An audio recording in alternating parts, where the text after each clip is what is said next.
Bien-aimés dans le Seigneur, bonjour. Nous voici au début d'une nouvelle journée dans notre vie, une nouvelle journée qui nous est donnée gracieusement par le Seigneur. Bénissons-le. Éternel, notre Dieu, béni sois-tu toi qui nous accompagnes au quotidien. C'est toi qui nous accompagnes au moment où nous voulons nous coucher. C'est toi qui nous gardes durant le sommeil. Et c'est toi qui nous permets de nous lever comme ce matin et de venir à nouveau vers toi. Que ton nom soit béni à jamais. Amen. Chers frères et sœurs dans le Seigneur, ce matin, je vais partager avec vous une nouvelle fois un texte qui nous vient du livre des Proverbes. Au chapitre 17, le verset 17 qui nous dit ceci, suivant les versions. Un ami montre son affection en toutes circonstances. Un frère est là pour partager les difficultés. Bien-aimés dans le Seigneur, chers frères et sœurs dans le Seigneur, j'ai parlé dernièrement avec vous des habitudes. Nous avons l'art de prendre de très mauvaises habitudes.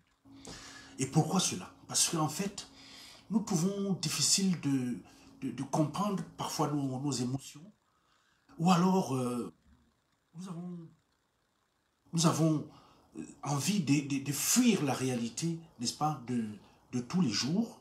Donc, là, on se trappe de certaines habitudes. Ou encore, nous ne savons peut-être pas comment faire face à certaines situations dans la vie pour pouvoir les assumer.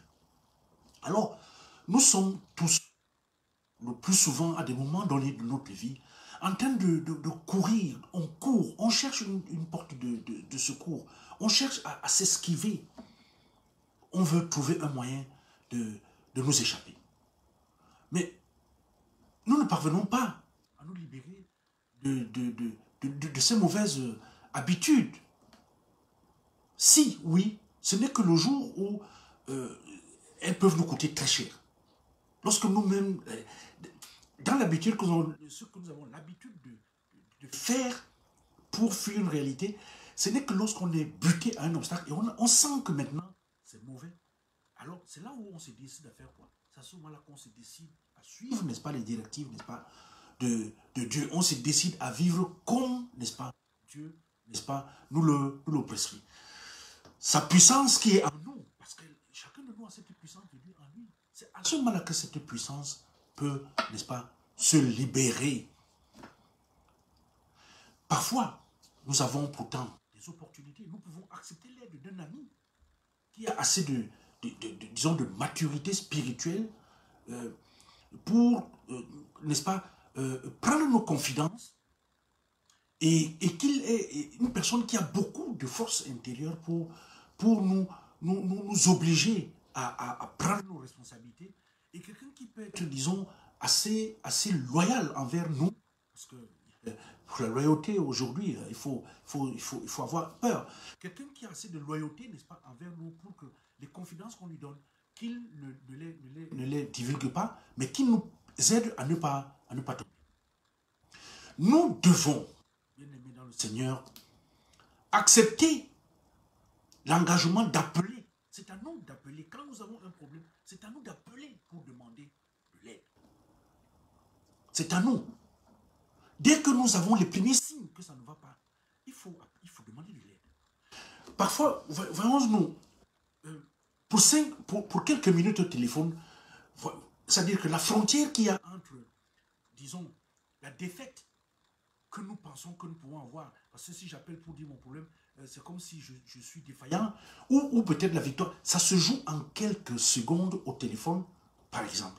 Quelques secondes seulement de conversation. C'est ainsi que quelques secondes de prière avec quelqu'un peut nous aider à nous en sortir. Quelques secondes de prière. Mais il y a des voix qui résonnent dans nos cervelles. Ce sont les voix qui sont très dangereuses. Il y a la voix, n'est-ce pas, de la honte, la voix du mensonge et la voix de la peur. La voix de la honte nous dit, toi tu appelles tel... Mais tu es fou ou quoi? Est-ce Est-ce que tu dépends de cette personne-là? Cette personne-là, c'est elle que tu vas appeler pour prendre des conseils? Non. Ça, c'est... Et puis, du coup, on a un sentiment de honte. Et on n'appelle pas. Alors que peut-être si on appelle, notre problème peut être résolu. Bon, alors, il y a la voix du mensonge. C'est-à-dire que tu te mens à toi-même. C'est-à-dire que cette voix t'aide à te mentir. Mais tu as tellement déjà échoué, n'est-ce pas, avec... qui peut encore te faire confiance? Non, ce n'est pas la peine de continuer. Laisse tomber. Ça aussi, c'est un mensonge qu'on se tape nous-mêmes à nous-mêmes et qui nous limite. Et enfin, il y a la peur.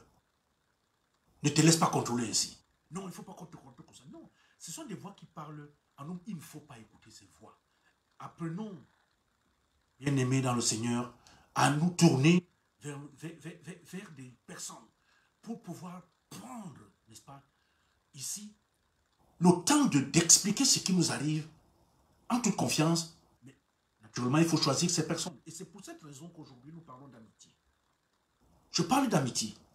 Parce que tu peux être également, toi, l'aide, c'est-à-dire que l'ami dont quelqu'un d'autre a besoin.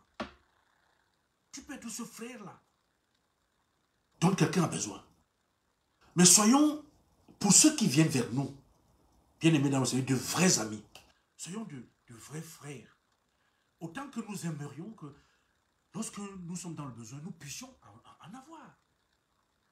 Il est dommage aujourd'hui que si on fait le compte, vous comme moi, à l'instant, on va se rendre compte que presque nous n'avons pas d'amis. Parce qu'on ne sait plus sur qui aujourd'hui reposer sa confiance. Ton conjoint doit être ton ami.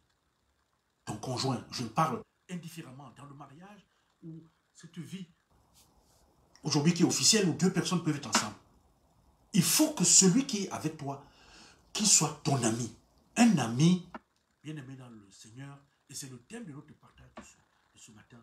Un ami, c'est un ami. Et rien d'autre que cela. Sinon, ce n'est pas un ami. Alors, il faut faire le compte. Et le vrai ami que nous avons, heureusement, il y en a au moins un. C'est Jésus. Parce que l'ami, lorsqu'il vient à toi, c'est-à-dire le Fils de Dieu, il te protège. Un ami protège.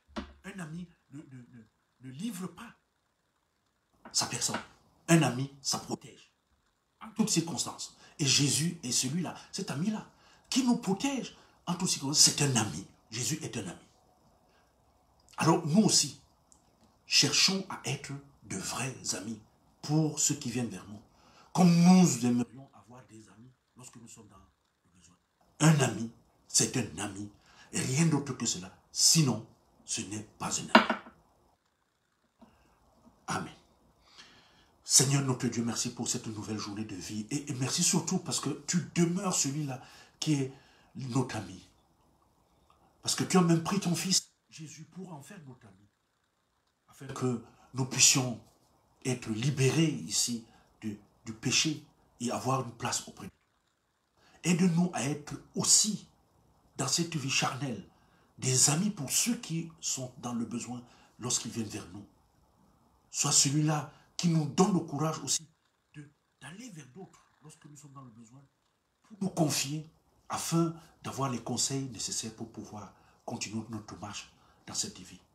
Nous t'avons prié, accompagne-nous tout au long de cette journée.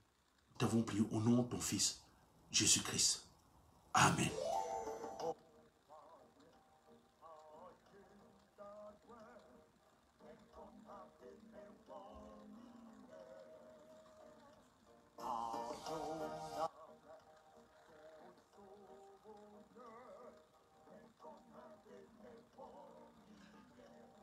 Bien-aimés dans le Seigneur, merci pour ce moment de partage matinal. Allons, essayons d'être des amis pour ceux qui sont dans le besoin. Et nous aussi, dans nos difficultés, cherchons ces personnes en qui nous pouvons placer notre confiance. Mais principalement, ce sera Jésus. La musique, elle est de Dave Bayiga qui nous interprète un cantique. Bonne journée et à bientôt.